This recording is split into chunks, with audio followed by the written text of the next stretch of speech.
All right, very good morning. Today things are a little better. Okay.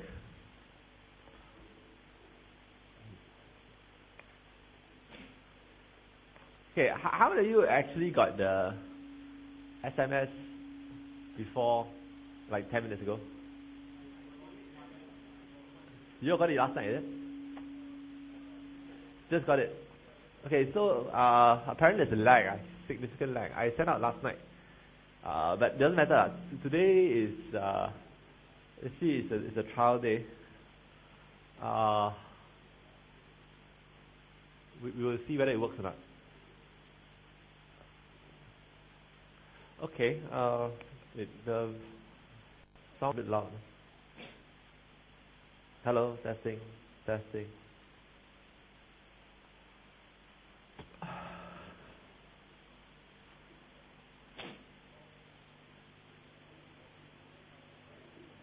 All right, so hopefully things are okay with you. Oh, this is terrible.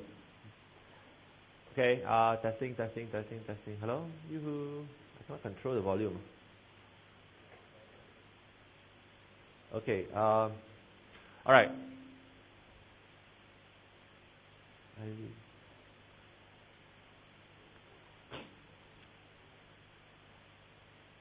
So the last 2 weeks that we have already gone over, those are pretty much the warm-up weeks. Okay, so starting today, I think things will be a little. Why is there feedback?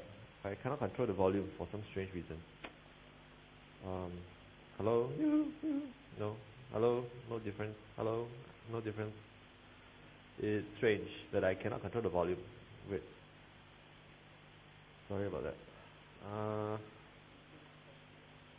Why am I not able? I can't. Hello? Why? Even I turn off, it's still there. Hello? Strangely enough, okay, let me try and move this a little bit. Hello? Hello? Hello? No good. Okay, we will try to live with this. Alright, so the last 2 weeks have been pretty much warm-up weeks. From today onwards, I think things will get a bit faster. So those of you who have trouble following or who get lost along the way, you need to raise your hand and then have me repeat. I can't take it. The feedback. Let me call us up there. Sorry.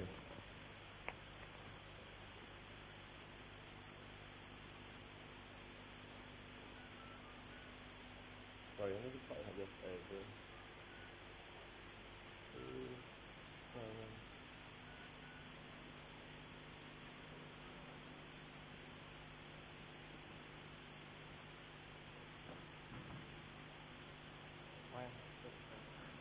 No, all dots don't work.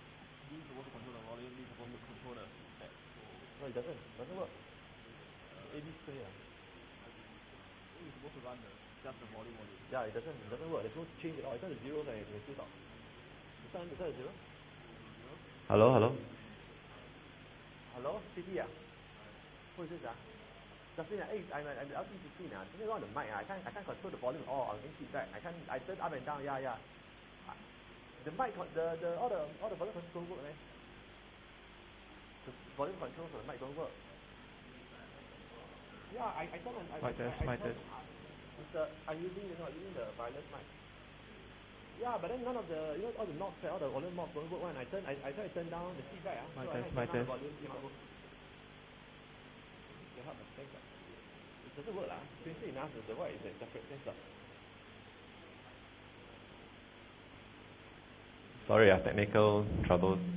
It's feedback.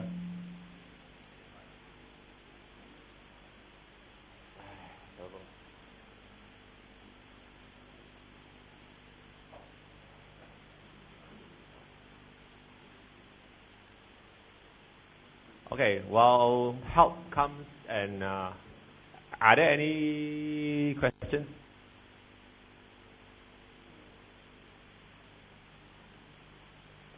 Okay, people, let me just go through some admin while help is on the way. Okay, first of all, there'll be office hours from next week. Okay, so these are the times. Okay, so every Thursday and Friday, right, my tutors will be stationed in Com 1 B14A, which is one of the discussion room. I think it's DR1. Okay, so if you have any questions, you can go and see them. Okay, in the past I used to have this office hours, but then I realized that nobody really comes, so it's kind of a waste of time. So this year what we do is this. If you need to come and talk to me, you can make appointments with me over email, and then we can meet anytime. One moment. Hello? Yes. Yes.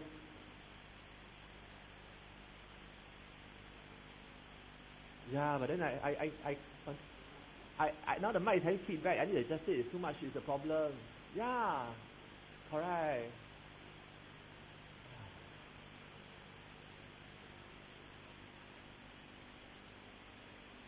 Okay, where was I? Yes. Okay, so make an appointment with me if you need to see me about anything. If you start failing the class, I will make an appointment with you, so you don't have to make an appointment with me. Okay, so around after midterm break, basically there's a few of you, sad to say, historically based on statistics, a few of you will be specially invited to come and see me. Okay, after the midterm break, after the midterm. So those of you who want to see me before that can also make appointments to come and see me. All right. Okay, so I'll wait for the technician to come to sort this problem. Okay, next thing. In case you don't already know, we will be doing this robot thing after midterm break.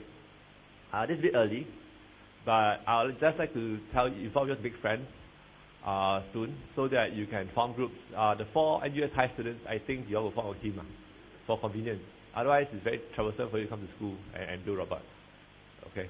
So I think the 4 of you are kind of put together a team by default.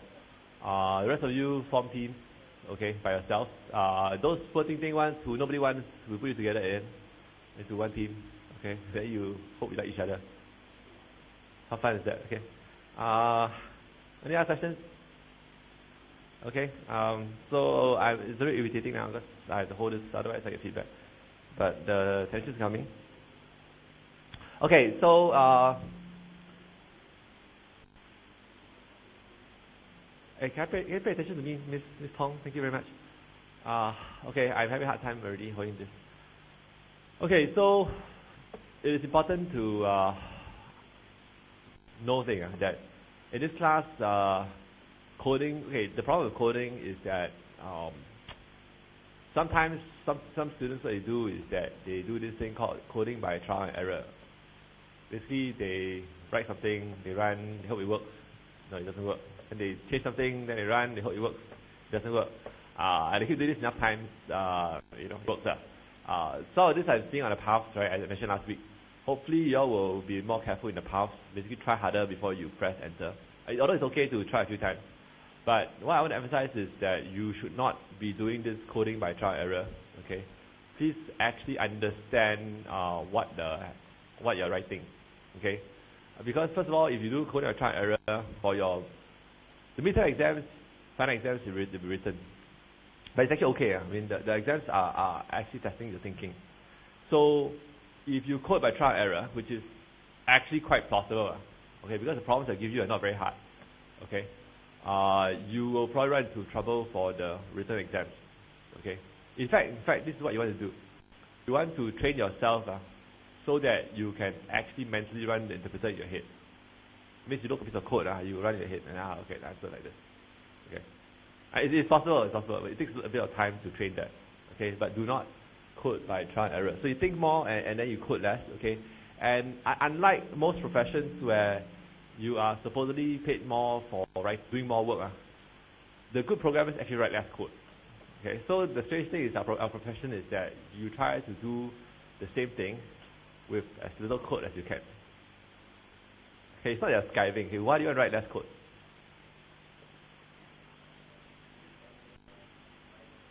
Save on size of problem. Who thinks the size of the problem? Mostly the main issue is the more code you have, the more bugs you have. Okay, so basically I think the key thing is right. File size is not a problem. Now hard disk is very cheap. Okay, you can run a lot of crap, it's okay. Alright, but the problem now is that the more code you write, the more likely you make mistakes. Okay, so in the scheme, basically in 1101s, the emphasis is really on correct and on elegance. Okay, even if it doesn't run fast, the code is kind of, and also looks good. It's okay. Alright, how do I explain what's good? That one takes a bit of time.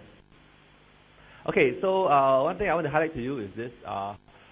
We have this EXP system. So some of you have gone to these yesterday. I think you all got experience points today, right? You all got experience points. Okay, so the whole point of this EXP, hello? I think this is enough. Hello?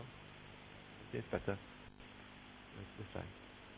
It's quite annoying to have the controls separate from here. Hello? City, Bana. Testing. Now it's a bit lower. Wait, just now feedback. Can you stop a little bit? A bit, yeah, not too much. Just not too high.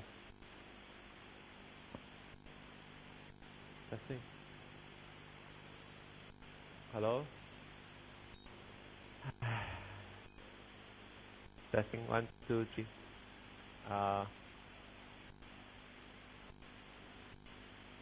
Okay.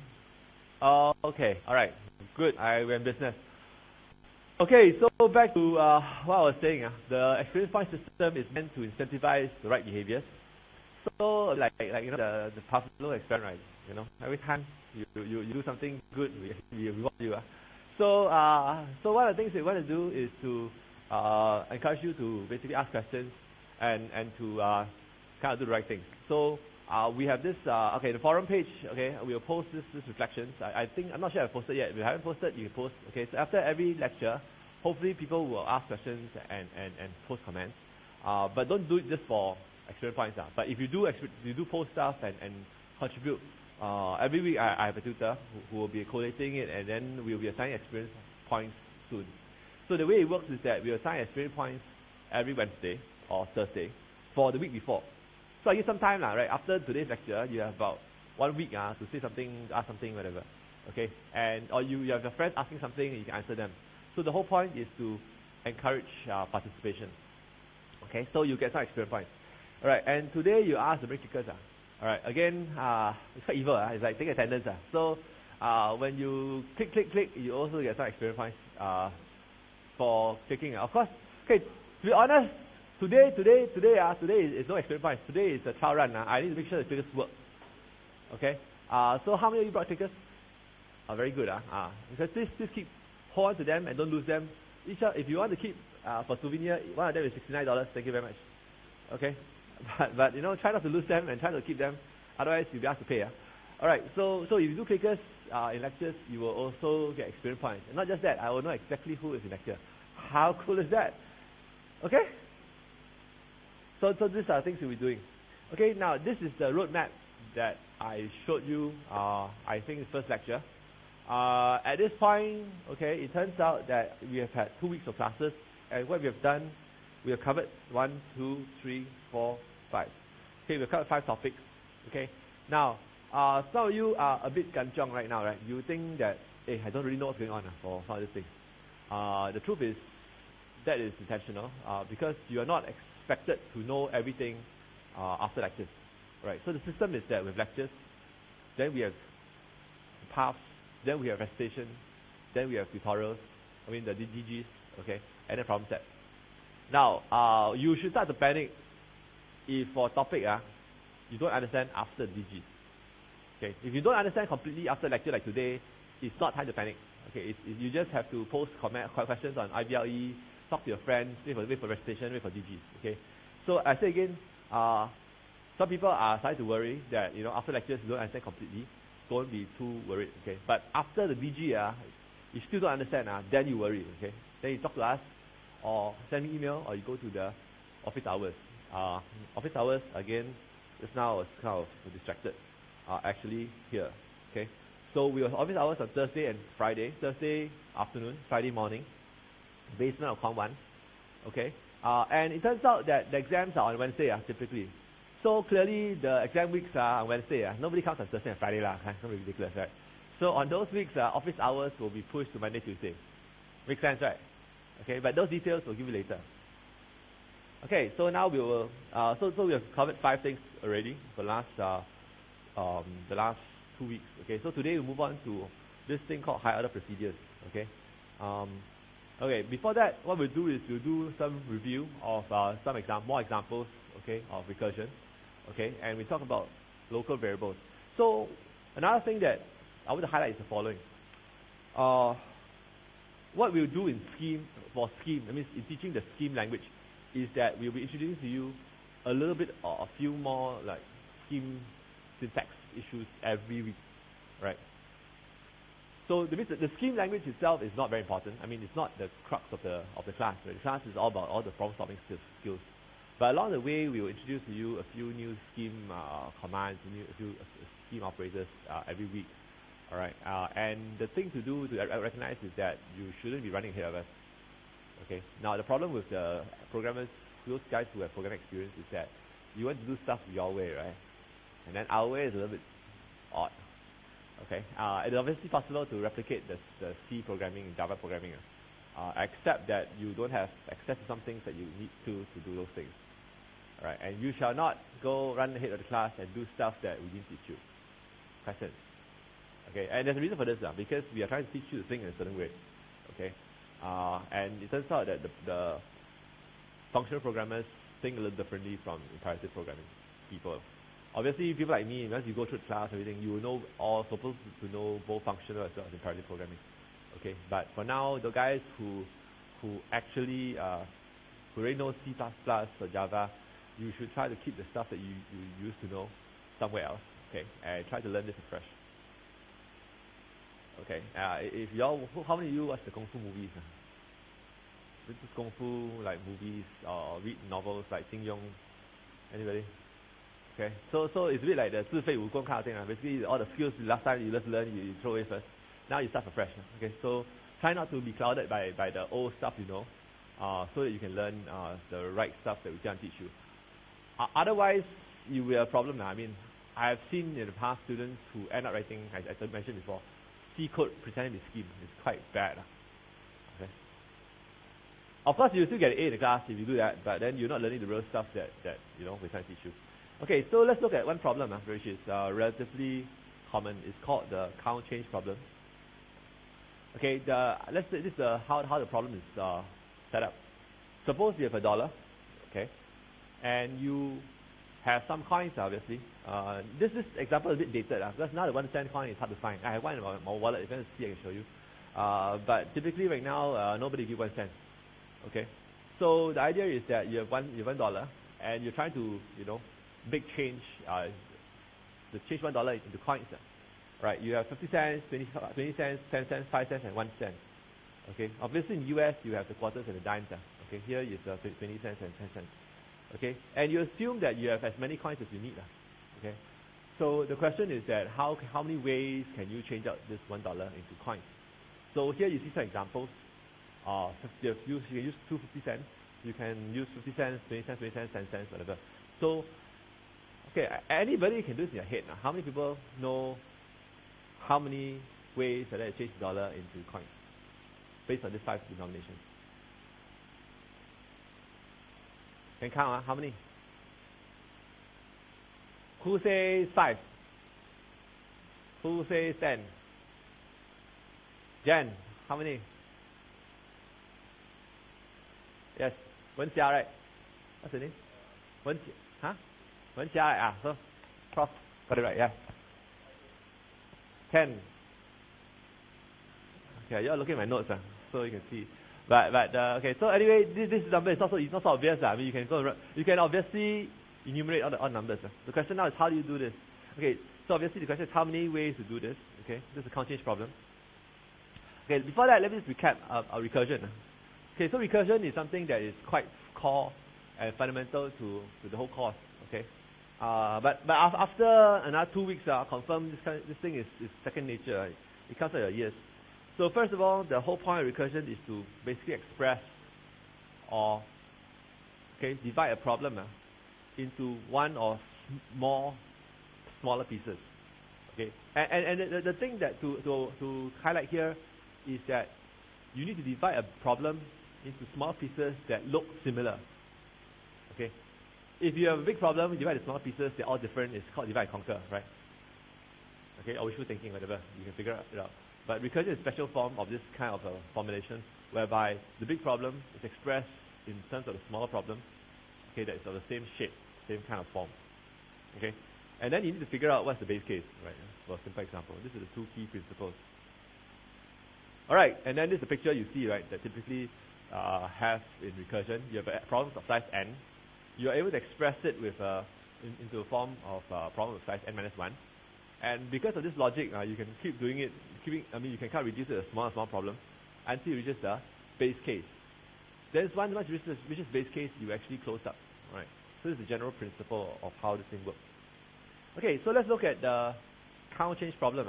Okay, A is the amount of change. Okay, what are the base cases? Okay, if A is 0, that means you need to change $0.0.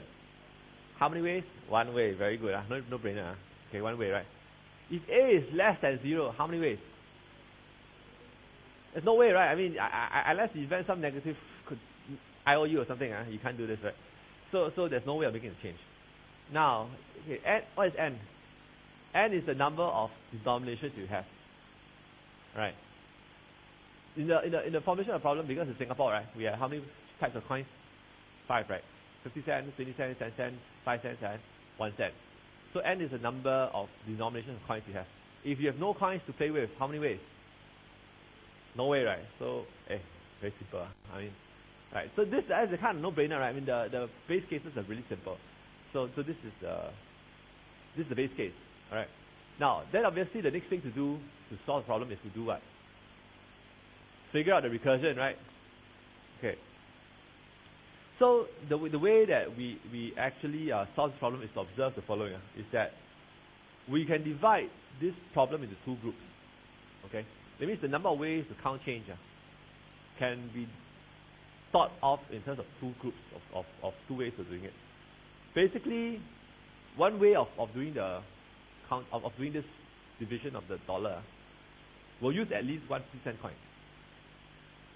What is the other way? Okay, so basically those that don't use 50-cent coin, right? Because the point now is, hey, what happens? These two sets. Okay, first of all, these two sets are what? They are disjoint, right? And yet they are complete, right? I mean, the two sets put together is a full set. Okay, and yet they're disjoint, right? Disjoint means what? There is no intersection, right? No overlap, right? Okay, so basically what I've done is this: I've taken all the possible ways of counting the change, okay, and divided it into two disjoint sets. One set which uses 50 cents, and one set which does not use 50 cents. Are we all following? Is clear, right? Okay, good. Alright, so obviously then we have what? The number of ways to count change is equal to the number of ways to count the amount A minus D, okay, using all n types of coins. Okay, so I say again, there are two sets, right? One set uses 50 cents, at least 1 50 cents. One set doesn't use at all. Alright, there's only two possibilities. Now, for the 50 cent one, right, it's equivalent to taking out 50 cents and then making it a smaller problem. Are we clear?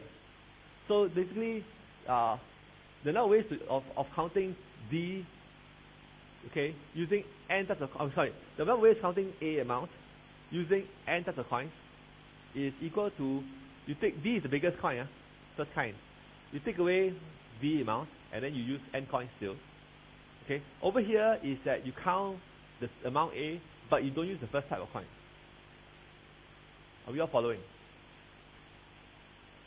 Okay? Civics? Don't get? Okay. Hey, don't just not know. Must know what I'm saying now. If you lost, it's a problem. Can Samantha, how? You got this look on your, like this blur look on your face. Cannot? Not quite right. Okay, then let's try again. So, in this example, you all follow this example. 50 cents is the biggest coin, right? Correct? Okay? So you agree that to count this change, you can either use 50 cents or you don't use 50 cents. Okay? So, if you use 50 cents will be the biggest coin. Then it's equivalent to take the total amount minus 50 cents and then have no restriction on the coin. Right? So this left, the top one corresponds to the left one. And the bottom one corresponds to the right one, right? Because you don't use 50 cents. If you don't use 50 cents, then you're left with only n minus 1 types of coins. Okay, so this is how you look at the problem. First of all, okay, so CC obviously is count change. Okay, this procedure has got essentially two inputs, right? First is a amount, which is what is the amount of money you start with, right? And then second thing you need to figure out is how many types of coins that you have. Okay? Okay, now if the amount is 0, you know it's 1, right? We just saw this earlier. If the amount is less than 0 or there's no coins to play with, answer is 0. That's not possible, right? Okay? So this is obvious. Now the thing is that what is not obvious is the next step. So remember, there are two things, right? First thing is that if you're not a base case, then it's equal to the sum of what? You use all the coins, okay, except the first kind of coin. So essentially, CC amount, same amount, but now you use the kind of coins minus 1. Because you have got now one less coin to deal with. And the other one is what? Is actually the amount minus the first denomination of the types of coins available. Okay? But you keep the amount of coins, the kinds of coins the same. So if last time if you have 5 coins, now you still have 5 different types of coins. 5 different types of coins, not 5 coins. Okay? Are we clear? Okay, I am merely translating. Okay, again, the magic, this work we do, is nothing to do with the code. It's all, this is the magic step. Basically realizing that this is how the problem can be formulated. Okay, is the key idea. Okay, once you have this idea, writing the code here is just simple translation. It's direct. Okay, and obviously you need some helpers. So basically, the first denomination of the kind of coins, okay, is just a lookup table. Basically, if I have only one kind of coins, then the denomination is 1, right? If you have 2 kinds of coins, then the first denomination will be 5. Okay? If you have 5 types of coins, then the denomination will be 50. Okay? So this is just a simple lookup table. Okay? Are we clear? Alright, now let's take a look at how this works. Okay, if you do, and then you can define a wrapper, count change amount, which is CC amount 5. Okay, so you want to count change $1, you go count change 100. Okay, so count change 100, which is $1. How many ways? Who said 10? 10, right? Actually, not so simple. Lucky you never try. Okay, because they're all together 343 ways. Okay, so if you start to write out yours by hand, you can take a long time. Probably cannot finish with my lecture. Okay, so this is the real answer. Okay, how does this work? Okay, before that, let me just say this. Count change, right now this formulation is actually what? It's a recursive process. Okay, the question is whether, can you write this count change in a iterative process? Who says can? Who says cannot? Okay. It's can, but it's not easy. Okay. So those of you who are very brave can go and try. Okay. Not examine whatever, but it's not easy. Okay. So moral story is this. If you try it out, you realize this. It's not so easy. So in general, okay, as you've seen from the Fibonacci, from the things we've seen, iterative process is typically more efficient. Okay. It takes at least less space, sometimes less time. But then it's not so obvious not always easy to formulate the solution. For some problems, recursive solutions are much more natural and much easier to write. Okay, more elegant. So in this class, actually, I typically don't care about efficiency that much. Okay, you just have to write the solution out in some way that is correct. Okay, next class 2020, I leave Steph Gilbert to deal with you on efficiency. Okay, for now we just look at how to solve problems. We look at how to write code that's quite elegant, all right, and typically the code will be short and look kind of cute. Okay. So basically, there's optimization that can be done, but don't just write. Sometimes it's just helpful just write recursive stuff and let the interpreter deal with optimization. Okay. So the thing to highlight at this point also is this: writing code is actually easy, relatively easy after a while. The main crux of the problem and why I don't care about language is because that's not a hard problem. Okay. So the whole focus of this class is really on the what to do part. Okay? Figuring out what to do, once you figure it out, okay, converting this what to do into code is easy. Okay, and hopefully you understand that soon enough. Okay, so before we continue to look at this problem some more, let me just recap. So order of growth, we mentioned last lecture. You essentially try to do a few things to figure out what it is. Okay, again, now for many of you, it's still a bit blur. But in recitation, in DG, we will cover this more carefully, give more examples. I think today's recitation is still not the most comprehensive. Next recitation, we'll cover it very quite a lot of details. So after next recitation, you should completely understand what's order of growth and how to actually count. Okay? But you must be a bit more relaxed. Okay? So don't be too much of a kanjiang. Alright. So the first thing you do is you must identify which are the basic computation steps. Okay?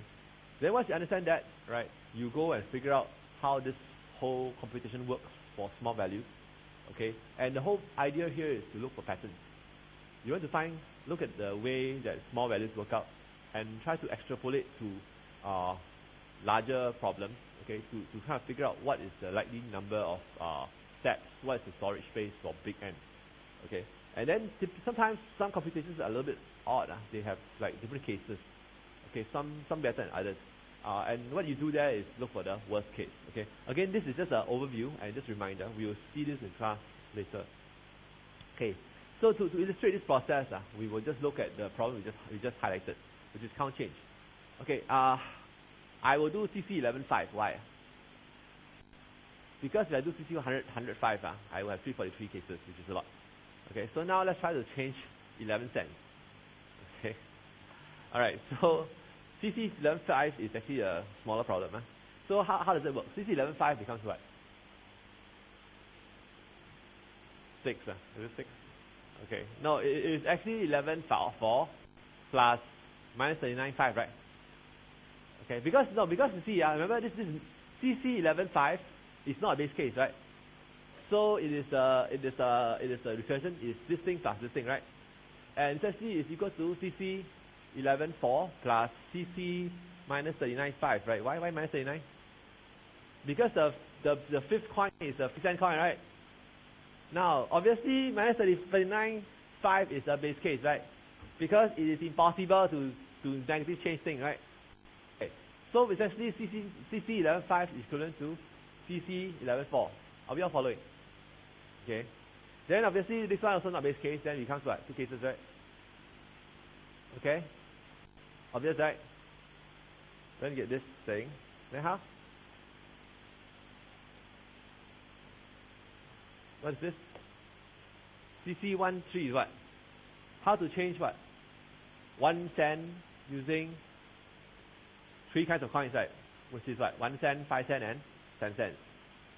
So this becomes this thing, and this thing still cannot, right? Okay, so die.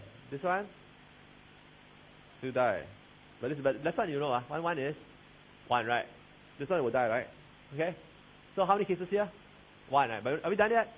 No, right? Why? Because we have one, but this thing here, right? Okay, then I bring over here. Okay. Because no space already, sorry, no. So we move over to the left, right? It's right. Okay, so this one is what? CC11.2 is the same problem, right? This one will be 1, right? Okay. Because CC11.1, you have 1 coin with 1. Okay, I'm actually cheating off a bit here, but 11.1 is actually 1, right? Because 11 cents, you only got 1 cent coin left. Obviously, it's one way of doing it, okay. Now 6 will be what? This thing and this thing, right?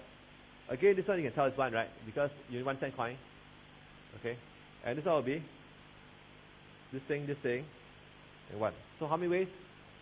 The 4 ways, okay. But here, basically you have seen. Okay, so what you are seeing here is the computation, right? That goes on. Okay, for evaluation of this count change. Are we clear? What kind of recursion is this? Why is it recursion? But then left side more, right side 3, right? Okay. So typically the idea is this: if the recursion is expressed in terms of one piece of the same kind, it will be linear recursion. If the recursion is expressed in several pieces of the same kind, obviously the computation end up being a tree, right? Okay, very simple idea. Okay, so once you have expressed the problem in terms of several different small problems of the same kind, you become a tree recursion. Very this, right? Now, so this is tree recursion. Now this case, so what's the point of doing this? The point of doing this is to see the pattern, right, or how the evaluation actually works out. So you can do 11.5. Those of you who are very free today, nothing to do with your life, you can try 105. Very fun. Only 343 only. Okay.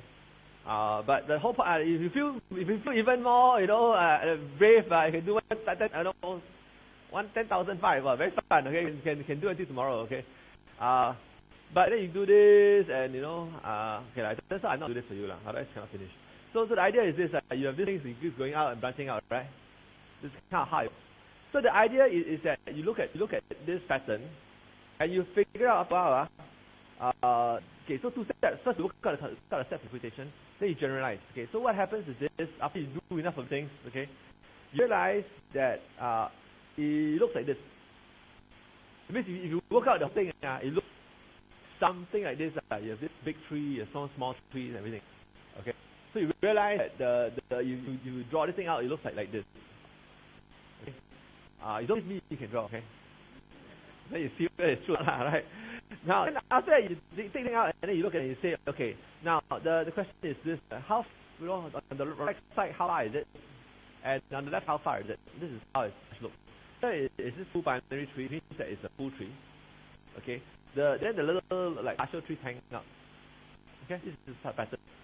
Now, so it turns out that this side, if you believe me, I'm not even going to try myself, is A divided by the largest denomination. B, means how many steps on the right. And then L, how far is on the left side, is A plus the number of coins. This is what you find out. I mean, look, how you do this in times, you see the pattern. Okay? So fine, that's great.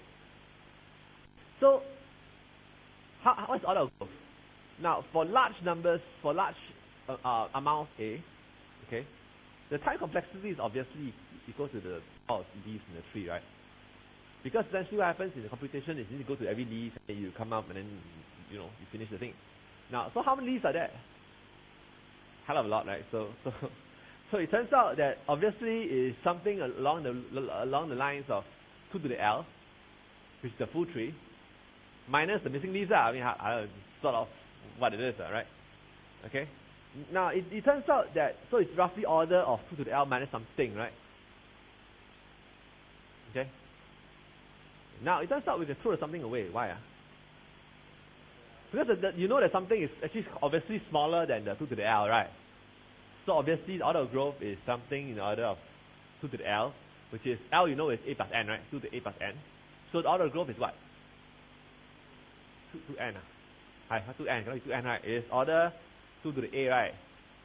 Because A is the variable that you are varying, N is constant. Okay? So order of growth is a nasty one, which is obviously not surprising. Okay, we sound exponential growth. Are we clear? Okay, very simple. Next, space complexity. What exactly is it? I mean, how much space will it take? Number of leaves. No, okay, this thing is known as the depth first search. So essentially, you need to open and close is actually equals to the depth, right? Okay, yeah? Why is L A plus N? A good question. Because of this thing. The idea here is that you go and draw the whole thing. You realize that the left side will be approximately L A plus N.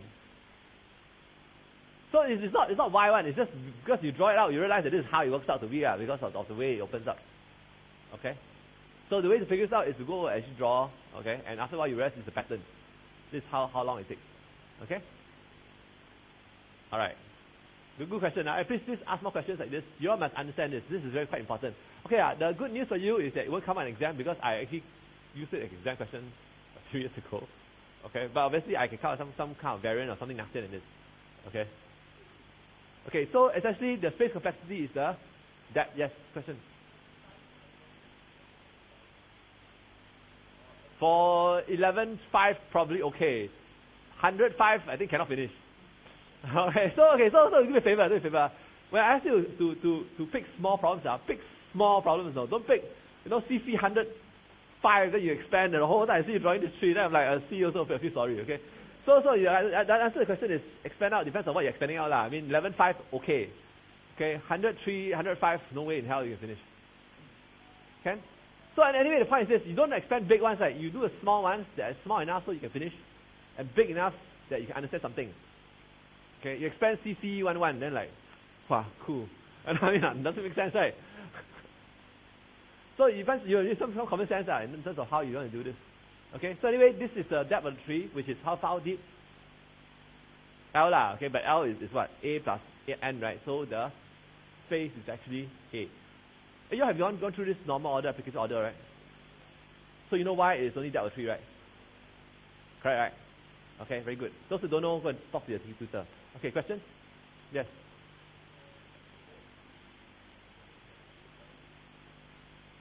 Good question. The question here is Palaf, right? Isn't that V? Okay, well, yes and no lah. On one side is D, other side is L. So you have to pick the bigger one, right? Okay?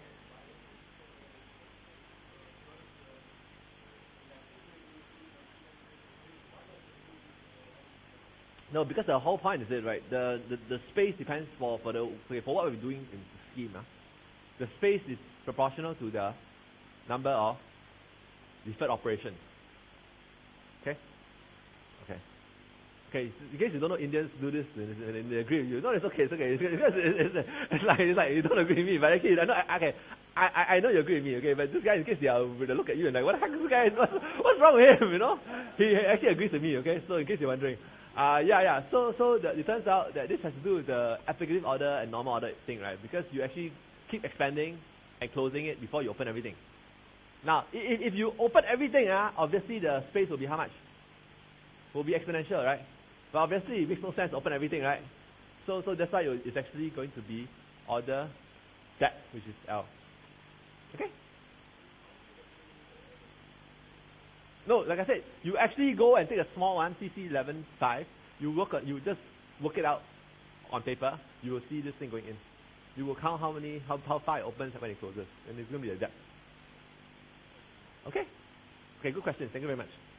All right, so okay, to think about this, okay, I'll start evil. See, what I did many years ago. I forget which year it was. I put this screen, I put this shot, I put this thing online. So it's the old slide, okay. It turns out that I actually asked this question in an exam. But it turns out that it really came out in one a year midterm, so frankly it won't come again in exactly the same form. But let me explain to you something. So the part of this class is not to go and look at this problem, memorize the solution. You're dead meat. Guarantee you. Okay? You are supposed to understand what's going on, okay, and be actually able to solve problems of a similar kind, of a different kind. Okay? And one of the key things that you must actually figure out is, I give you a problem, I give you a solution to the problem. Okay, you must be able to look at this problem and solve different variants. Okay, one variant which so the point is this, I mean, if the student in this class, okay, and this, okay, obviously I can't tell you what's coming out in an exam because frankly I don't know yet. Okay, but what happened that year was that I put this slide in class, and if the students had gone back to solve this problem, okay, they will have done a really good time for the written exam, right? But then obviously students don't always do what you tell them to do, right? Okay, and obviously I'm quite evil to test whether they do what I tell them to do. Okay, so this one I would suggest you go figure this out and see whether or not you can figure this out. If not, you can go and look at the exams. Oh, I'm quite systematic. If you all haven't noticed, I've uploaded 10 years series now. Okay, I think I uploaded like all 10 years worth of exams in the. Okay, but let me explain to you again. Many of you, those A-level students, Indian students, they all use the 10 years series, right? Means 10 years series you do, and you expect the exams to come out the same way, right? It turns out that at this my level right now, I have so much flexibility. That frankly it does me no good to try to memorize the ways to solve problems. But what I do, and this is very evil but interesting, is that in every exam I try to teach you something, and you realize it by doing my exam. Okay, and why do I do that? Because some of you people sorry probably, I make a friend, so you're not paying attention. But I guarantee you, in the midterm exam, you will pay attention. Complete attention, all focus. Okay, that's one thing. Another thing is that, if I give you a problem, you can't solve. Another thing I'll do is that I'll post the solution, very evil, right after the exam ends. So you see, people will over 2 hours focus and then to solve my problem. Cannot solve, confirm after I go and read. Right. So I will ensure that you learn very well. Yes.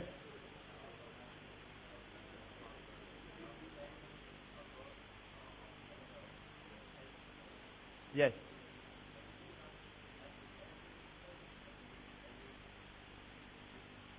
Every node. Okay, it's not a graph, it's a graph, it's a tree. This thing is called a node, yes.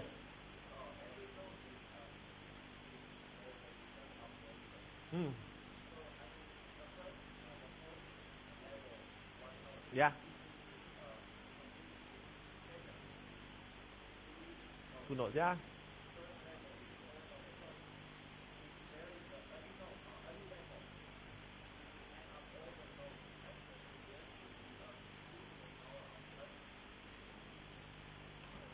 Exactly, that's what I was telling them just now. Okay, so the point now is this, okay, question, why, okay, this is a question. I think he's blur, all blur.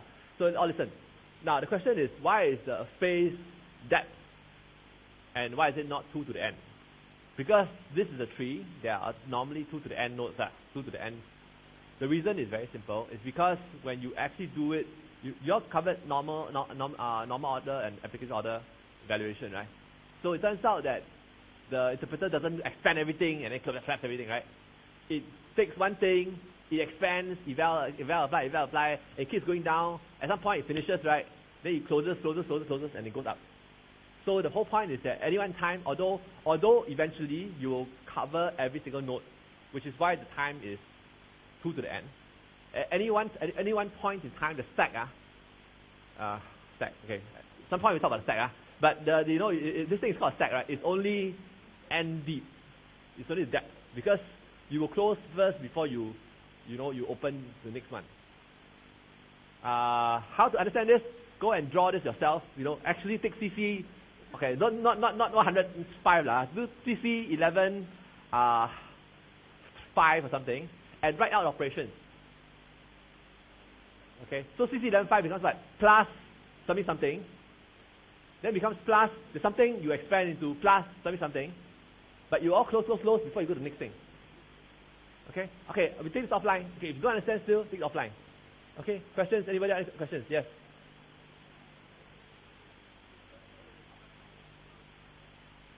No. Right now, for example, okay, good, let's answer the question. Now, I tell you if infinite coins of any type. Obviously, because the amount is finite, you will have a finite number of coins. But what I'm saying is this, suppose, when I say finite coins, I mean, I can say that, okay, you only have 51 cents. Or you have only 20 cents. Okay, that makes life a bit different. Okay, because it actually eliminates some choices. Okay, are we clear? Okay, so it's actually not that simple, alright? Okay, so let's go back to this other problem. Okay, how do you compute exponentiation? Let's say b to the n. Okay, we note obviously that b to the 0 is 1. Okay, b to the n is this b times b to the n minus 1. Okay, so this thing is like this, and then you do what? What's the next step? It's always the base case, right? Which is what? B to the 0, 1, right? Okay? And then, if not, it's the recursion, right? Simple. Okay? After a while, you should see, can do this in a sleep. Okay, so this thing is obviously what? Recursive process, order n space, order n time. Okay. Now, quick, we do iterative. Order what? Order n time, order 1 space. Okay? How to do this? No brainer. Just after this, you do a helper. Okay? And you figure out what you need. Okay, for now, we need D, we need counter and product, maybe. Okay? I'm not sure you need everything, but then you use this first. Okay? Now, if counter is 0, answer is product, right? If not, it is what? EXP iter B and counter minus 1, product is what? Product times B, right? Okay, and then you do what? You call the helper function with the correct initial conditions, which are what? B and 1. Okay, so this is the simple version. Okay, what exactly is going on? So if you look at the code is on the right side. You look at what happens in practice. You do 3 to the 8. You have exp 3 to the 8. It gives you the iter 381, right? Because this is your bn1. Okay. Now, obviously the base case counter is now what, 8, right? So it's not 0. So you give you the exp iter b counter minus 1 b times product. Okay. After that will be what? 3, 6, 9, and then this goes down like this, right? Until what happens? Until your counter will be 0. Okay? Then what happens? Returns you the product. Okay, this is a simple example, not new. It's linear recursion. Okay. What's useless? The B is quite useless, I agree. But then let's just keep this in mind first. Alright, so B is the first column, counter and product. These are 3 columns, right? So these are the state variables. Okay, and the thing to notice is this, the value of the following. The value of product B to the counter, okay, is actually a constant. Okay, so this thing is known as an invariant. Okay, so it turns out that the following is true. It turns out that for this kind of iterative solutions, what's really happening is this. What's really happening is that you typically have to identify this invariant quantity. Okay, and essentially what you're doing here is that you're transforming a problem into another problem that is equivalent. Okay, but somehow simpler. And then if you transform enough times to some point where you can just pop out answer. That's kind of the general idea. Okay, so I mean, what am I doing here is I try to kind of give you some intuitions into how to convert recursive processes into iterative processes. Okay, and the general idea here is to identify this thing called the invariant. Okay, and the general principle, I say again, is that you have a problem. You will transform the problem into another somewhat simpler problem that's equivalent, and you keep doing it enough times until it becomes so obvious that the answer pops up. Okay, that's the general kind of idea. Again, this is a lot of theory. In practice, you see how it goes later on. So how can we do better? Obviously, we can now, right? The thing to understand is that obviously you can do successive squaring instead of just multiplying. Okay, and this is true, right? So if you do 3 squares to square, you actually have 3 multiplications. Okay. So basically, you can do this kind of thing, right? Remember, this is the same thing we saw last week for both the fast tip and essentially you have 2 cases. If it's square, if it's an even number, you square it. If not, you just reduce the index by 1. Okay. So what is the order of growth, time and space? This will be log n, right? Okay, simple. Okay, why log n? We can discuss a bit more in recitation, but this is faster. Okay, and okay, the general idea is this. General idea here is this: you must understand how recursion works. Is start with n, right? Start with some index n. Okay, in each step you are reducing the index. Okay, you reduce until you reach base case, you're done, right? Okay. Now, if every step you reduce the index by 1, obviously it takes about n steps to reach there. So you'll be ordered 1. But if you're actually doing some reduction that halves the thing, right, which is what's happening here, then obviously it takes a lot of n steps. So this is how intuitively you can actually see this. Okay. All right. So essentially, the time complexity depends on how fast n, starting from n, it decreases to the base case. Okay. This is the general intuition. Okay.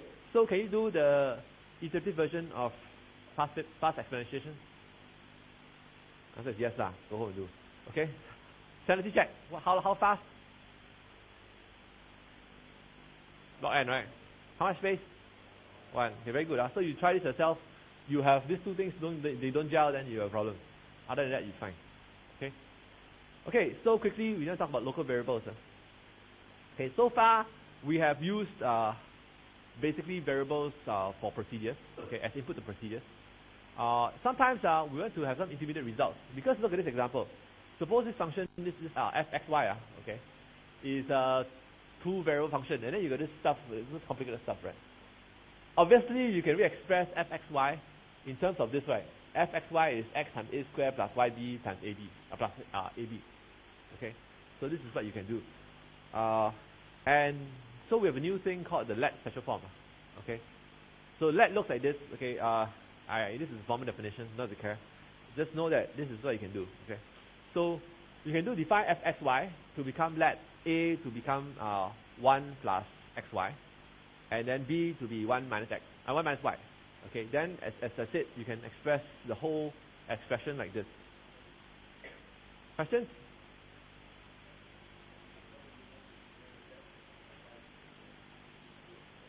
No. If you don't use let, then you have to type this thing out. Very gross.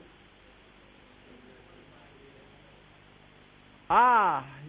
Okay, good question. Why don't you use define A, define B, right? That's what you ask.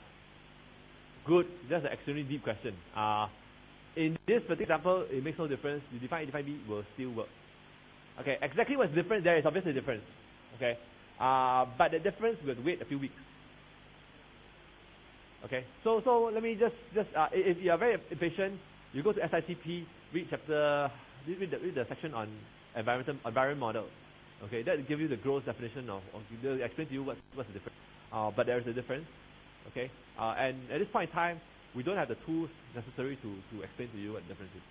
So you have to be patient. Okay, remind me again in a few weeks. In fact, I'll remind you. So not to worry. Okay, thanks. Good, excellent question. Okay, so here you use define, it will still work. But just note that this is a very convenient way to do this. Okay? Yes? Huh? So that's exactly what it says. It lets A be this, lets B be that, and then the answer is this. Okay? So it turns out that the let special form is actually lambda. Okay. Okay, yeah, it's a bit confusing, correct. So the let special form is actually a lambda application. Yes.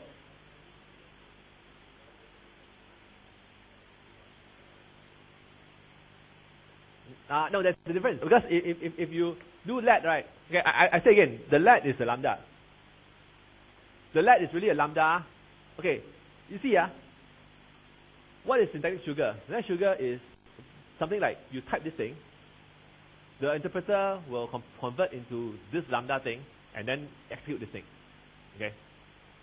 If you type out the whole thing full, the answer is still the same, obviously, because it's the same computation. But as far as the interpreter is concerned, this is what it's doing if you have a let. Okay. If you don't have a let, this thing doesn't happen. Okay. What the let does is that the let is actually a lambda applied on some expression. Okay. But you don't have to care that much yet, okay. It's just that the let does intuitively what you want it to do. Okay, and it's quite neat. I mean, it's a kind of neat expression to write. Okay. So the let is the following. What let does is that it creates a temporary procedure that you don't actually see, and it applies the procedure to some expression. Okay, which are these expressions. Sorry, this thing. Okay. So example, define x5. Okay, I do plus let x3 plus x times x 10 x. A lot of x, sorry. What's the answer?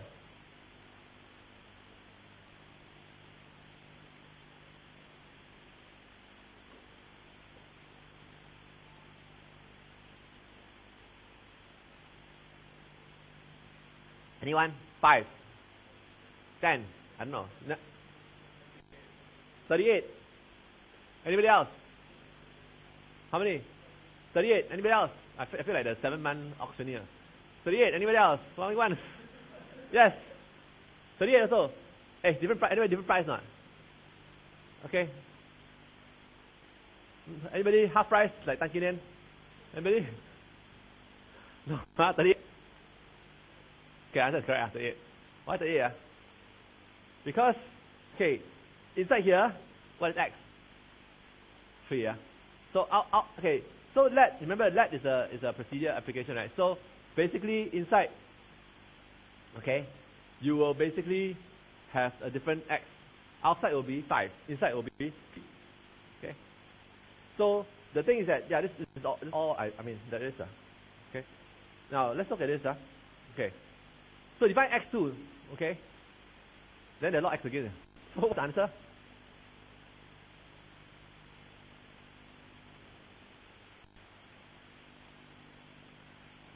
So there's a lot of x's, right?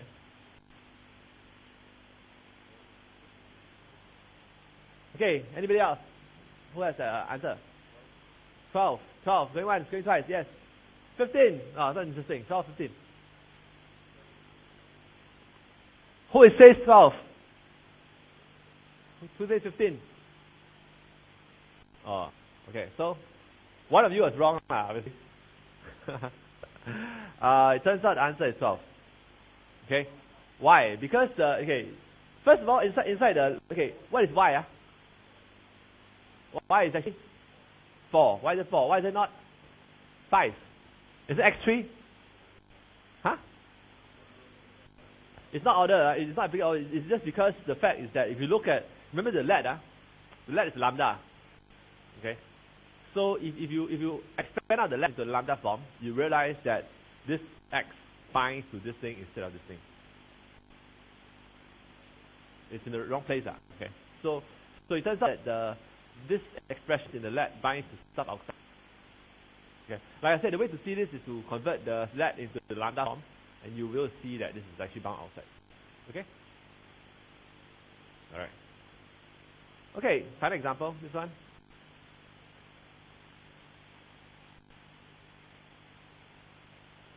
Everybody? 15 going once. Going twice. Anybody else? Miss Hang. 15. Lina, right? How many? 15 or so. Why? Because the other say so. So all girls must have sisterhood.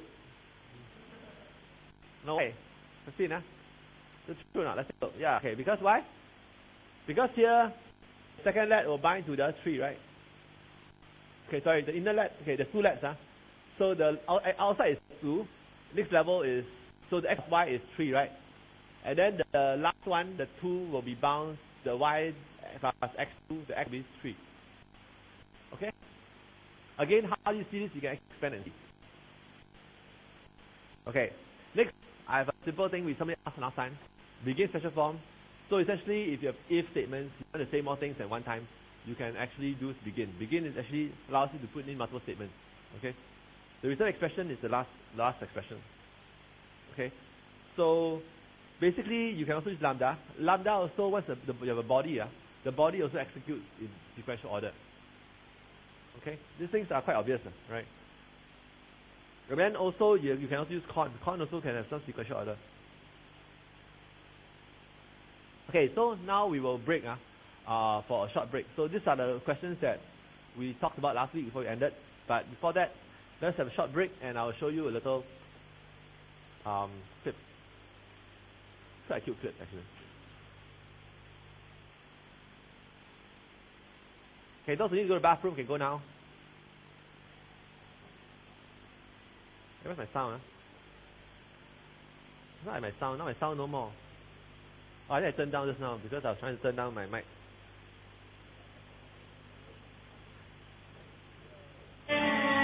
Okay. Okay, shh. Pay attention.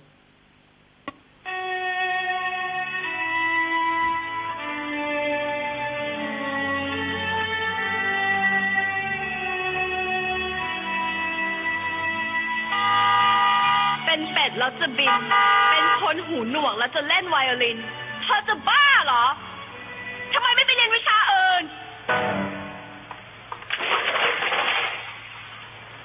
เสียเวลาคนอื่นเขา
จบไปแล้วอย่างสวยงามนะครับสำหรับผู้เข้าประกวดคนสุดท้ายของเราในวันนี้นะครับและในช่วงต่อไปก็จะเป็นช่วงของ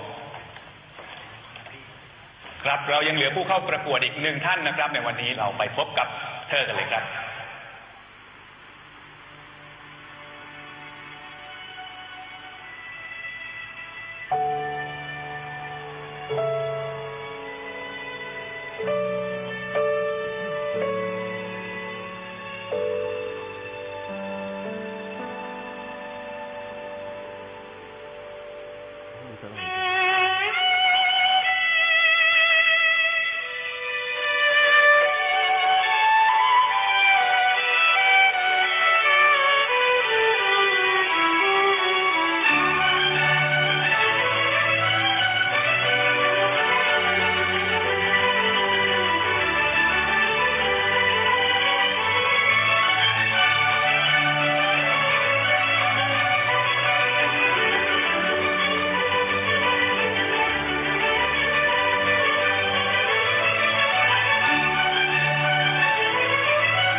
In case you don't know, it's actually a shampoo advertisement. It's quite cool. What? No, you all get it right. This is actually a shampoo advertisement. Okay, so I thought it was a very cool advertisement. So the ties are very, very interesting advertisements. All right, so all right. So now we're back from the break. Okay, let's recap, huh? Okay, so the point is this. Okay, we want to do the following. We want to figure out how to compute this number, right? Suppose we're going to sum from 1 to b of n. Okay, so you should be able to do this, right? Sum integers a to b. Okay, and the way to do this is to do what? Recursion, obviously. What is the base case? If what? B equals 0, no lah. If A is bigger than B, right? Return 0. Okay. If not, you return what? Plus A, and then basically you add the recursion of A, and you increment it the A by 1, right? Okay. So this is the general form to implement this. Okay. Now look at next. Suppose you want to do this. You want to sum n cubed. What do you do? Same thing, right? The base case is what? A bigger than 0. A bigger than B, your answer is 0. If not, you do what? You add the cube lah, right? Very simple, right? So you add the cube of A, and then you increment the index by 1, and then you recurse. Okay? Are we clear? Okay. Okay, same. Then cube must define lah, right? Define cube to be cube. Right, then next thing, suppose you want to do this thing. It turns out this series is a very nasty way of doing pi. There are many ways to compute pi. This is a nasty way because the convergence rate is very slow. But it still works. It sums to pi over 8. So how you do this? You can do, okay, you can let this be A, this be B, and then you can do, if A bigger than B, you do 0. If not, you can essentially formulate this thing in this form. Okay? Take a look. Are we clear? The first one is what? 1 times A. You see, what you realize is that if this is A, then this would be A plus 2. Okay? And essentially this index here will be like where n will be B. So you can just do this. And the index increases by 4 every time. Right? Okay. So this is a simple kind of example to illustrate the following. That if you look at these three procedures, right, you realize that they all have this form, right? Essentially, there's the name of the procedure, then you got this bigger than AB, 0, Other than that, you do what? You plus some term, and then the name, and the next A. Can we abstract? Answer is obviously yes. Okay. So we can then define the following procedure called sum. Okay. We give it 4 arguments. Sum A, next B. Okay. And if you look at, okay, you see, this is the pattern we saw. This is exactly the same thing. Right. I say again, this thing and this thing. This part is the same. This part is the same. Over here, same thing. Okay. So what I've done is that I've taken 3 of these examples, okay, to see a procedure of certain pattern. And what I've done is that I've abstracted out the pattern into this procedure. Okay. A and B are, what are they? They're numbers, okay. They could be integers, they could be some other numbers, whatever. But term and next, they are actually procedures. Okay. All right. So with this in mind, you can obviously redefine sum cubes to become what? Sum cube A in B, where cube is cube in INC is actually the +1. Okay. So I'm not doing anything different. I'm just doing rewriting. If you do sum cube 1 to 10, what's the answer? Anybody? Sum cubes 1 to 10.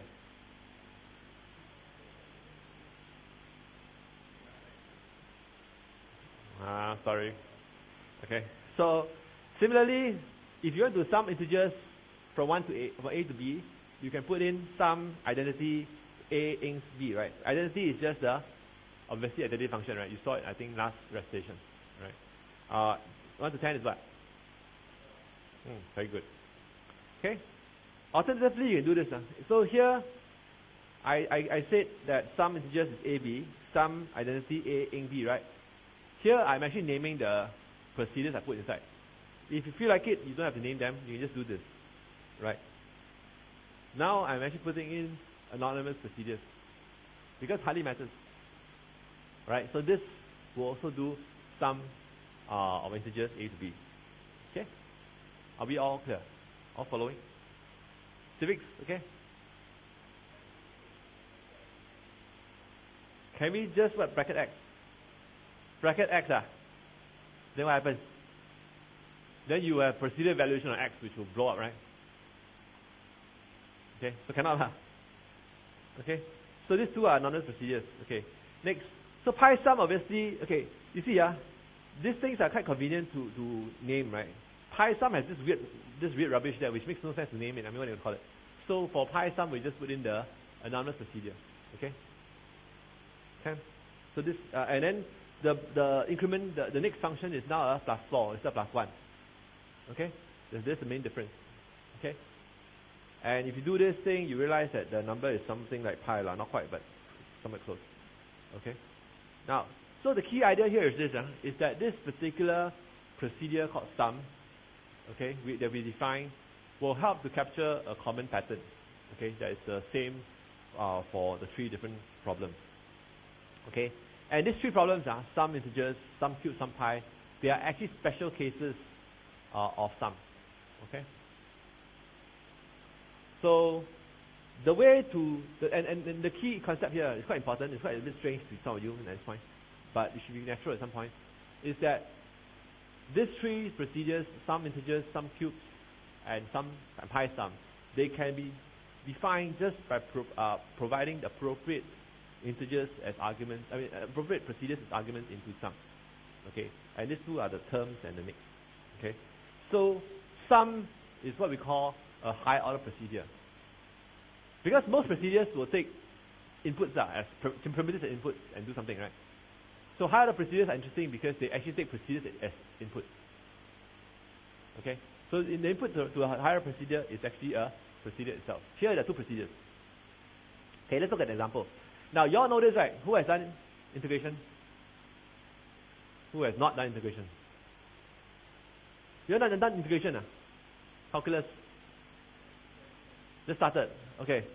Well, anyway, integration has a very simple idea, right? Basically, you have a curve. You are supposed to go and find the area under the curve. Okay. Obviously, you go to the calculus class, they teach you all the integrals. Okay. But the real point here is that integrals is really area under the curve. And in fact, calculus does exactly this, which is that it chops the thing into small little pieces, right? Okay, you take the curve, you chop into little strips, and you add the strips up. Right. What calculus does is that the strips, they limit to delta x is 0, then you have the actual exact answer. So here we can be a bit more sloppy. We will just have small strips. Okay. So suppose this is the integral. This is what happens. Okay. And these are strips of with delta x. Okay.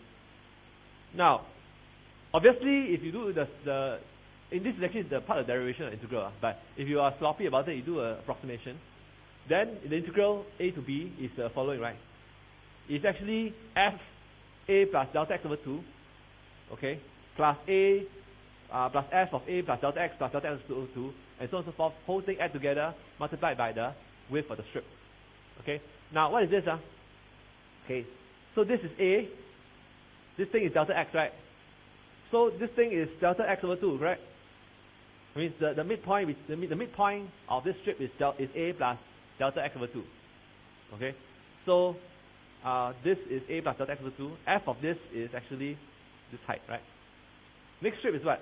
Next strip is a plus delta x over 2 plus another delta x, right? So do you understand how this comes from, right? I mean, you just keep going. Okay, here, this is the height of one strip, second strip, and so forth. Whole thing multiplied by delta x will give you the area under the curve. All agree? Okay? Simple, right? Now, then look at this procedure. Integral f a b delta x. Okay? Define add delta x to be x plus delta x. Very simple, right? Add delta x, this f delta x to x. Okay? Now, multiply with dx here. Okay? I do what? I sum f plus a delta x over 2 add x delta x b. This sum is what? It's the sum I just told you earlier. Okay?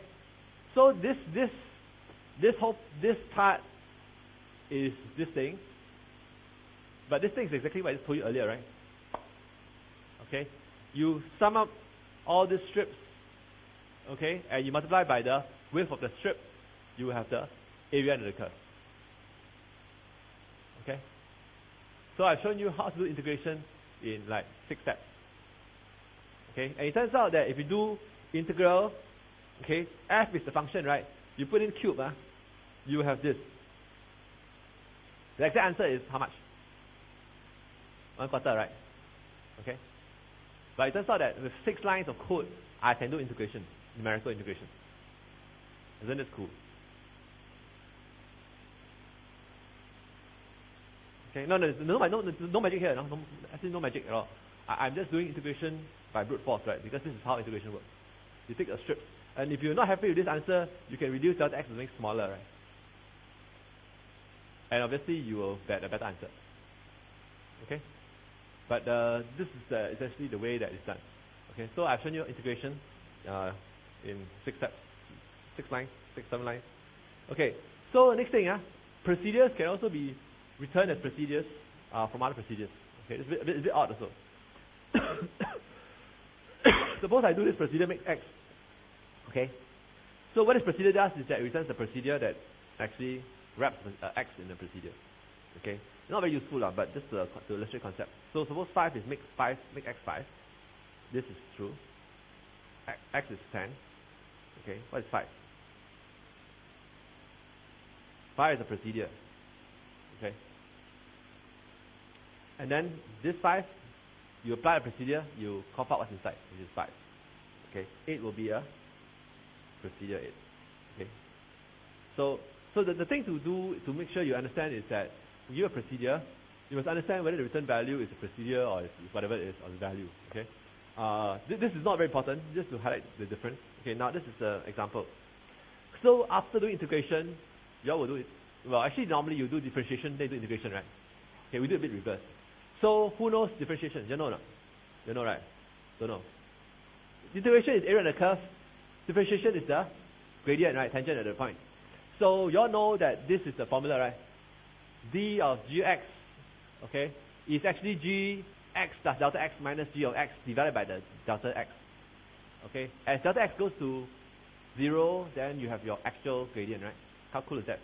But if you look at it, okay, this whole thing, I can say the derivative of g, okay, is a function of x, what I do? I take g of x plus delta x, okay, which is this thing, minus g of x divided by delta x. So this whole thing is what? It's just verbatim this formula, right? No magic again. I mean, the formula is there, the mathematicians tell you this, I just rewrite in code. Questions? No, right? Well, then at delta x, I try to make it small, 0.00001, okay? Turns out, okay, I can do the following. I define cos to be derivative of sine x, and then I do this, I get this number, which is actually correct. So sine x is actually predefined already, but I'm overwriting cos, okay, with this thing, okay? And similarly, you can get this thing, okay? So, and then suppose I define cube x with this, with cube, right? If I do the derivative of cube 5, answer is 75. Okay, the answer is 75. The extra stuff is actually wrong, but that's because of the numerical errors, because of delta x. So, again, I have shown you that I can do numerical differentiation in like, I don't know, 1 and 6. In three lines I've done already. Okay? Cool, right? Okay? So this is not any magic. I'm just using the definition. Okay. Now if this is not enough for you, let's try something else. Okay, who here has done numerical analysis? Some kind of have seen this before? Newton-Raphson method. Anybody else has seen this? Okay. So anyway, okay, a long time ago when I was in school, I learned in Sec 2, I think. Yeah, but it's not very hard. I mean, okay, but now I guess people are not doing something so complicated. It's not very complicated. So the idea is this. The idea is this: you basically want to compute the roots of a function, right? G of x. Essentially, what the roots mean is that given g of x, you want to find x. So g of x is 0. Okay. So Newton apparently figured this thing out. Exactly why this works. Okay. In fact, there's a reason why this works. But I'm not here to discuss why this works. Okay. I'm just going to tell you how it works. Okay. And if you want to know why it works, two things. Who are the DDP ones? Okay, DDP ones are very free. Go and prove for me it works. And it's not that hard. Okay, those of you who are not DDP, don't care one, just want to know, can go Google, Wikipedia can tell you. Okay. Now, so suppose you agree it works. What happens is this: the way it works is that you start with some guess x of 0. Okay, and then you let x be a temporary variable, keep x 0. Obviously, if g of x is approximately 0, you're done already, right? Means your guess is so soon. Guess, okay, lottery, you win, so you're done. Then you return answer x. But with high probability, you're wrong, okay? Then what you do is this: you update x to become x minus g of x divided by the gradient of x, of g of x. Okay, you update x with this, and then you check whether or not it works. It turns out that if you do this enough times, you will convert to the answer. For some cases, there are some functions I think it doesn't work. Okay, but for many smooth functions it actually does work. All right. So for now, assume this thing works. Okay, and then and you have to understand why this works. You just understand this thing works. Okay. So this is actually the algorithm, right, on the right side. Okay. Now let's take a look at the code. So one of the key takeaways from this class is that you must be able to look at code and be able to appreciate and read it like poetry. Okay, you must look at it and say, wow, it sounds so pretty, so elegant. Okay, so what happens here is this is called Newton's method. And you're trying to compute the root of g, which is some function. Okay, so first guess, obviously your x0, your first guess. Okay, now dg is what? Derivative of g. You've seen before, quite simple, right? You take g, you differentiate it. How you do it? You do it in 4 lines, 5 lines, okay? According to the math formula. Okay. Next, improve x is what? Is minus x, g of x divided by dg of x, which is exactly this thing, right? So I'm telling you that if I do improve g, is that, okay? Well, next thing I want to ask what's close enough, okay? Whether the value is close enough. Well, I define the tolerance to be 0.0001. So if the absolute value of v, okay, is less than the tolerance, I think it's close enough to 0. Okay, so close enough, I'm asking whether the value v is close enough to 0. Okay, so these three are your helper procedures. Okay. No problem, right? All very simple. Yes.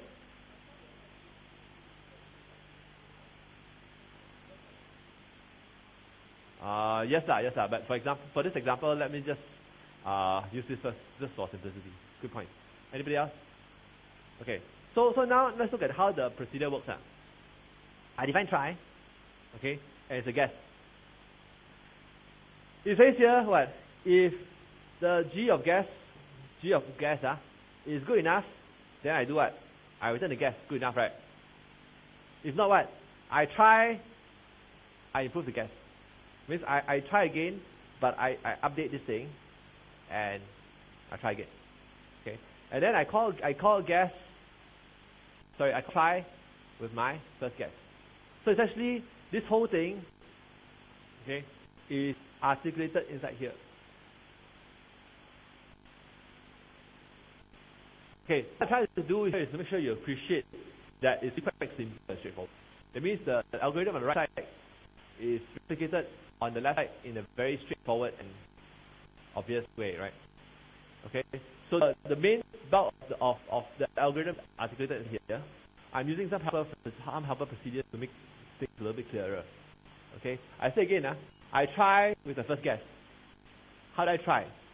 I check whether the G of guess is close enough to 0. If it is, I return you the guess. If it's not, I try again with guess improved based on this formula. Questions? It's quite straightforward, right? Local search. It's actually some kind of local gradient search. Okay, but you go and Wikipedia, you're going to see this. So how do you use this? Now, so obviously square root of a is the number x such that x squared is a, right? You know this. Okay. So obviously, if you define g of x to be x squared minus a, and you find the root of g of x, you will find the square root of x. Okay. So this is a bit different. Okay, so you can see SICP 1.3.3. There's a slightly different example there, but you can read it anyway. Okay, so this is the view. Okay, so I define square of y to be star y. Okay.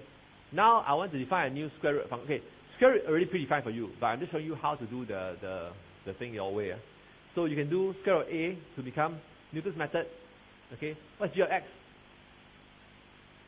G of x is x squared minus a, right? We just saw that, right? And then the first guess, I just halving the number. Obviously, it's not a very good guess, the heck lah, you know. Half it is easy. Alright. So it turns out that all I can do now is do this, and then essentially I do square root of 9, I get 3, something. Square root of 2, I get something like this. Okay. So I've shown you how you can numerically compute this thing. Pretty cool, huh?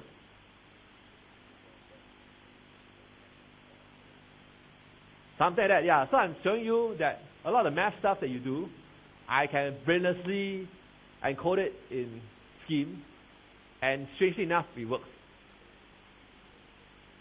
Can. How cool is that?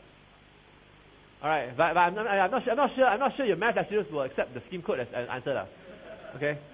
So okay, let's quickly sum it up. Okay, so recursion obviously is a way to break down problems into simpler forms. Okay, so what I would say today is a bit obscure and a bit abstract.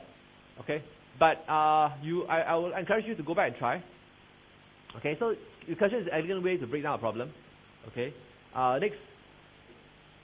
So you will be asked to do things like convert recursive to iterative and so vice versa. Recursion typically is quite straightforward. You can see it, right? Iteration is a little bit more sophisticated and not so a bit obscure because you need to figure out what state variables to choose. And the general idea is look for this thing called invariant. Okay. Right now, so I also covered two things: the let and the begin special forms. Okay, which you will be using at some point. Okay, and a few things. Okay, the other thing is higher order procedures. Okay, higher order procedures has a few key ideas. First idea is that you can use it to capture common programming patterns. Okay. Right. Number two, you can also return procedures as the result of as a return value of procedures. Okay, and you can of course use procedures as input as well. Okay, so something to think about.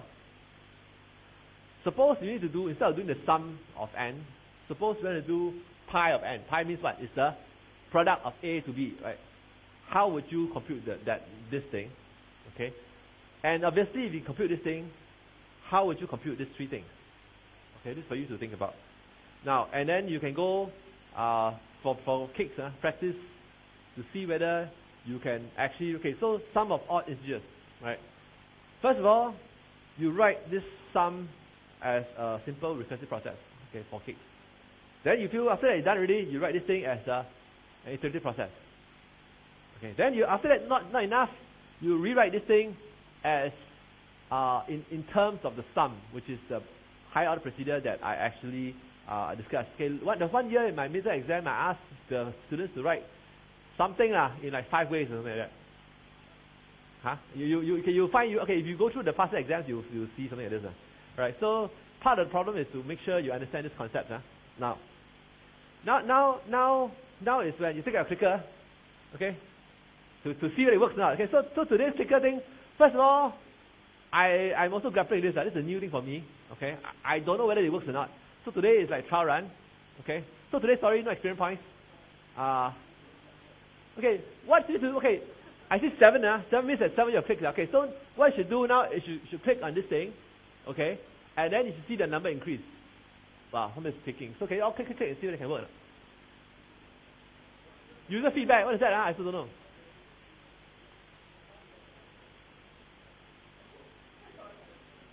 How do you guys get the user feedback? Okay.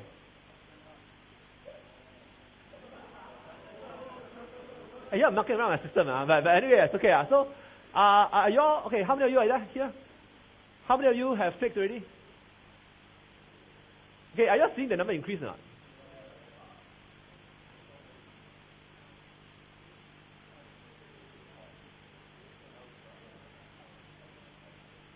Okay, very good.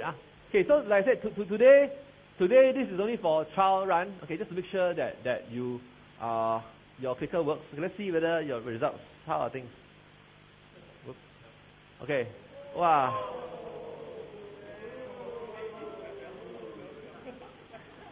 Okay so the 8%, it's okay. 8% will switch out and let me know. I will switch you out. Okay, so the 8% of people who want to switch to 110 can come and see me after this. We will switch you out of 11S. Okay. The rest of you who are not so unhappy, you all can hang around and hang on to the clickers. Okay. Just remember. Okay. Please remember to bring your clickers to lecture. Don't lose it. Okay. So so today is just a trial run to make sure the clickers actually work. And next time when I ask questions, I think so you anyhow fooling around with it. Please try to click on the right answer. Okay, so that we have some real feedback. Okay, don't just randomly click stuff. Okay, any final questions today? Okay, if not, okay, last thing. So the VGs all of you are assigned to some discussion group. The venues are all given online. Okay, the fact is that you all have no choice of. I mean, you all have to go to the discussion group that you are meant to go to, because I need to balance out the grading. So all the tutors must have roughly the same number of students. And also, you will be given experience points based on participation. So you all have to cooperate. Now, recitations, actually I don't care which one you go to. There are only 2 recitations. Okay, there's a 1 to 2 today. There's a 5 to 6. Well, Wednesday lah. All right.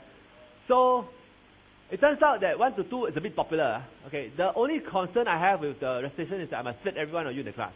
Okay, and obviously it's more helpful if I can split the class evenly between the two sessions. Okay, so today is when hopefully we can settle this.